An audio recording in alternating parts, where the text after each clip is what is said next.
Welcome back, everyone. This is part 8 of the early Muslim expansion, Iran and Egypt. Lastly, we saw the Persian Empire effectively became obsolete. And yeah, we're just going to continue from there. Appreciate you guys being here. Make sure you hit that like button. It really helps us out as well. Make sure you hit that subscribe button if you love history content just like I do. Let's not waste any more time. Let's just jump right into the video. Let's go! In late 643, shortly after Ammar returned from his expedition against the so-called Pentapolis, the Egyptian governor travelled back to Medina in order to meet with Umar, with whom he already had a somewhat tense relationship. Mistrusted by the Caliph, Ammar received a frosty reception from the very start. The tension between the two men wasn't helped by the fact that Umar, who always kept a— I can't remember why there was such tension between the two. Can you guys refresh me in the comments if you know? Close eye on his governors via an internal spy network, suspected Ammar of unjustly appropriating Egypt's wealth. So, when the latter returned to his province, the Caliph dispatched a trusted inspector, Muhammad bin Maslama, to appraise Ammar's assets. The latter produced an account of his assets, and he was found guilty of taking too much. The excess was confiscated and taken back to Medina. Okay. That wasn't the end of the Caliph's incessant prodding. A short while thereafter, unsatisfied at the lackluster revenues flowing into the treasury from Egypt, Umar had a heated debate with Ammar by letter. After that ended in a deadlock, a Copt was sent to Medina to inform the Caliph of his province's financial situation. He bluntly informed Umar that previous rulers of Egypt had seen to the land's prosperity before taking anything from it, while Muslim governors only extracted. In response, Umar carved Egypt into two separate administrative districts during late 644, giving Ammar Lower Egypt to govern from Fustat, while Upper Egypt would be ruled from Fayum by Abdullah ibn Sa'd ibn Abi Sa. I mean, that makes sense just because Egypt is a huge place. We got Lower Egypt, and the reason why, of course, I mean, this is, anyone doesn't know, Lower Egypt being the top half is referring to the Nile because the Nile flows upwards into the Mediterranean. So that's the lower part of the Nile, ergo lower part of Egypt. And I mean, that's more of the Delta region. You're going to have Alexandria, modern day Cairo, Giza, etc., etc. But Upper Egypt, you're going to have more of like terrain. You're going to have like that around the Nile that's still somewhat green or somewhat less desert. But mostly you're going to have more of a terrain, that of like Arabia. The foster brother of Uthman. Predictably, Ammar was once again infuriated at this deliberate diminishing of his authority. We got some internal problems. Back in Medina, a deadly plot had formed, centering around Hormuzan, who had converted to Islam and used his vast experience in Sassanid administration and governance to become one of Umar's key advisors. That's insane, isn't it? Despite this, the Persian noble never forgot the injury done to his home. It seems that Hormuzan made contact with Firuz, a Sassanid soldier who was enslaved after Qadisiyah or Nahavand and brought to the Caliphate's capital. And in November of 644, Firuz knifed Umar. Before passing away 3 days after, the second— Oh dang! Oh dang! Oh dang! You got too close to the enemy. Caliph appointed a shura, or council of 6 men, to appoint his successor from among their ranks. After deep debate, they decided that Uthman would become the third Rashidun Caliph. It is worth noting that while Sunni Islam views Uthman as one of the rightly guided caliphs, Shia Muslims believe this election should not have occurred at all, and Ali was to be the next in line. Shortly after, Ammar ibn al-As visited Uthman in order to lobby for his Upper Egyptian colleague's removal.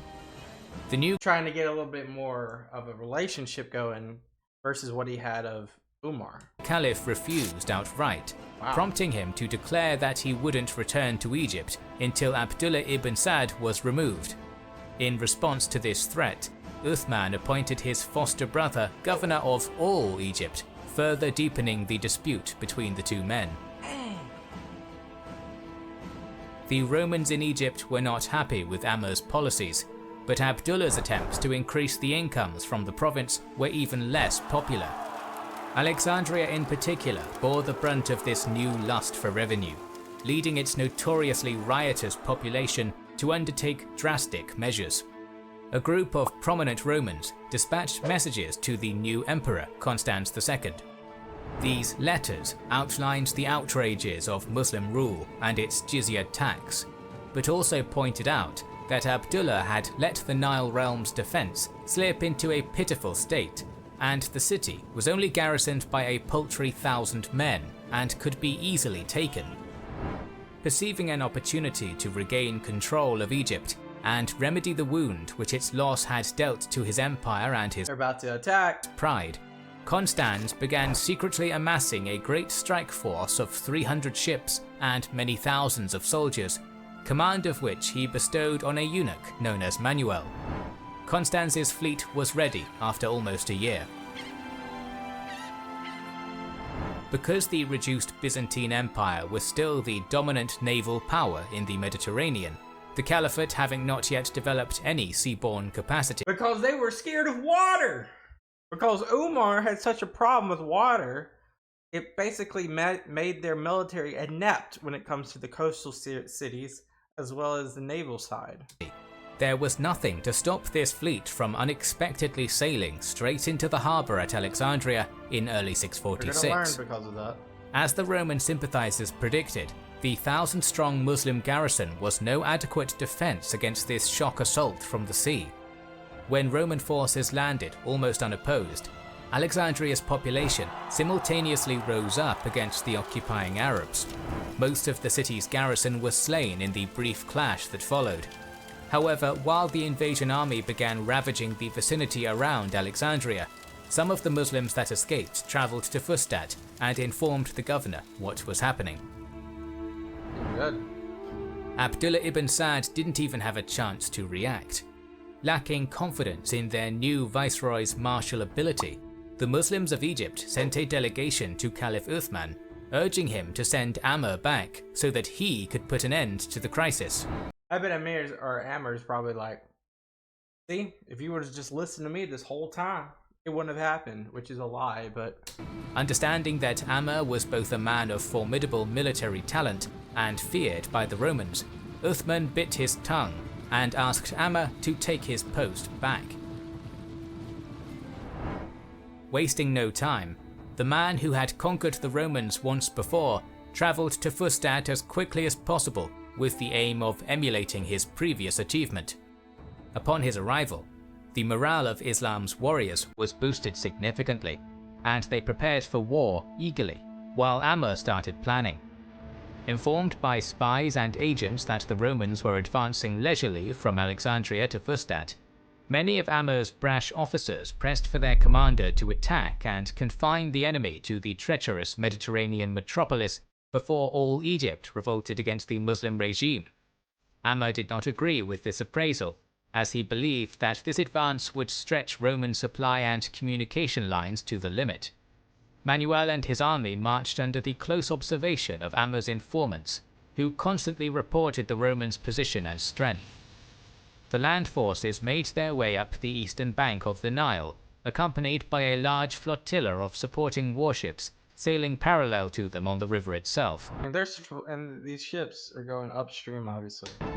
Byzantine indiscipline began causing problems almost immediately. Roman soldiers moved from town to town, and the population was not happy with their behavior. When Manuel neared the halfway point between Alexandria and Fustat, Amr began a countermarch with 15,000 warriors of his own, moving on a direct collision course with the Romans. Both armies finally came into contact with one another near a large town known as Nicio or Nakios. After resting for the night in their respective camps, the Romans and Muslims deployed on the cultivated, featureless and flat terrain just south of Nicio. Amr's left, a cavalry regiment under the command of Sharik bin Sumay, rested on the Nile River, as did the Roman right. In addition to their organization in neat formations, a large number of Roman archers also embarked on the riverine ships. Once his preparations for battle were complete, Manuel ordered the Byzantine ground forces into effective bow range before coming to a halt and unleashing a destructive barrage of arrows against the Muslim position. The one thing that has always been effective against the Muslims in this entire documentary has been arrows and archery. On the river, Manuel had prepared a clever stratagem. His ships continued sailing until they passed by Amr's flank, at which point their onboard archers struck the Muslims in the flank as well. Amr's men had already been struggling to deal with the frontal volley, and so suffered terribly from the multi-directional bombardment. Samay's regiment in particular was almost totally decimated, having been positioned closest to the river. But even and they're all cavalry too. Amr had a horse shot out from under him. Despite this punishment, however, the Muslims were unwilling to surrender the battlefield, and so endured the storm with considerable tenacity. Once Manuel believed that his enemy was sufficiently weakened, he called back the flanking vessels and had their onboard troops fall into ranks behind the main army, and then began yet another arrow attack against the Muslim line. The moment after the Byzantine eunuch general ordered a halt to his preliminary barrage, he directed his infantry to advance into spear and sword range. Although early Muslim armies were generally portrayed as being most comfortable in this kind of close quarters engagement, the Roman soldiers nevertheless impacted Amr's battered host with considerable ferocity, cracking their already faltering line. Samay's regiment, which had endured the brunt of Manuel's seaborne missile attack, actually did break and run. Oh no, it's falling apart. Amr hastily pulled the remainder of his men away from the Romans' attack and halted only a short distance away in order to regroup as best he could. However, Manuel, believing that the Muslims were already beaten, did not advance and finish his enemy off, instead simply waiting where he was. After a brief, eerie pause in the fighting, a magnificently dressed Roman champion, clad in gold-studded armor, rode out into the open space between the two armies and challenged the Muslims to single combat. A duel. And we already know that the Muslims are really good at duels, so we'll see what happens. Would give the latter time to take a breath, reform, and reorganize. So, one of Amr's favored Mubarizan, an Arab known as Hormal, accepted the Roman offer and strode out to meet the enemy fighter. With the remainder of both armies bearing witness, their respective champions initially clashed with spears, and neither combatant was able to score a decisive blow. Dropping their polearms after a certain amount of time had gone by, the champions clashed with sword and shield, but again neither warrior could get an edge over the other. This continued until the larger Roman duelist managed to disarm and severely wound Hormal with a series of fierce thrusts. As the hulking Roman was about to finish Hormal off, the Arab champion unsheathed his short dagger and plunged it into his unsuspecting counterpart's throat with prodigious speed. That's pretty impressive. Although Hormal managed to win the duel by the skin of his teeth, he died of his wounds a few days later, much to Amr's sorrow. This traditional single combat had given the Muslim general time to get his army back in order, and by the time Hormal had won, Amr was ready. Samay's routed regiment even returned to the battlefield and formed up. When the whole Muslim army was ready, they charged and engaged in a grinding melee with Manuel's forces, combat which they were far better suited to. After a few hours of Roman resistance, the eunuch soldiers broke and ran, pursued and hunted all the way to Alexandria. Amr brought up a number of catapults and launched boulders at the recalcitrant city, whose own artillerists fired back. The defences nevertheless held firm under such bombardment, until one of the gatekeepers, Ibn Basana, offered to let Amr's troops inside if he, his family and property were retained, terms which the Muslim commander found agreeable. Therefore, at some point in the middle of 646, Alexandria's gates were opened and the Islamic army poured inside. Any Roman unit opposing the incursion was swiftly dealt with, and even those coming up to reinforce the breach were pushed away. That's so weird, isn't it? As the rebellious city began falling victim to a sacking, the surviving imperial soldiers withdrew to their ships and sailed away. That was short and sweet. Before the vengeful Arabs could truly wreak havoc on the ancient Mediterranean metropolis and its vanquished inhabitants, an unknown Muslim approached Amr and beseeched him to stop the violence. Although the conqueror of Egypt was by no means a merciful man by nature, his kinsman's words had such an impact that Amr immediately ordered the cessation of hostilities. I mean, technically this was their land at this point, you know, the Muslim land, so why would you want to hurt it? In the aftermath of the Second Siege of Alexandria, Amr ripped down the walls and made the city, in his words, like the house of an adulteress, accessible from all sides. The neglect of Egypt's defense was also remedied with the new division of its Muslim garrison into 4 parts, 2 in Fustat and 1 each in Alexandria and on the northern coast, to be moved around where necessary. It would also be rotated and the troops replaced every 6 months. Okay. Not only had Amr ibn Alas both conquered and reconquered Egypt in difficult circumstances, he had built the foundations of a rule that would secure Muslim hegemony over the fruitful country. For this, Amr well expected to be rewarded by Uthman, but he was to be disappointed. Uthman wanted his tax fiend of a brother to occupy the plum position, but was aware that Amr probably deserved some reward for his deeds. So, summoning the conqueror to his place of residence, Uthman inquired if he would like to remain in military command of Egypt, while Abdullah ibn Sa'd managed civilian administration. Amr responded with the witty barb, "In that case I would be like the man holding the horns of the cow while another milks it."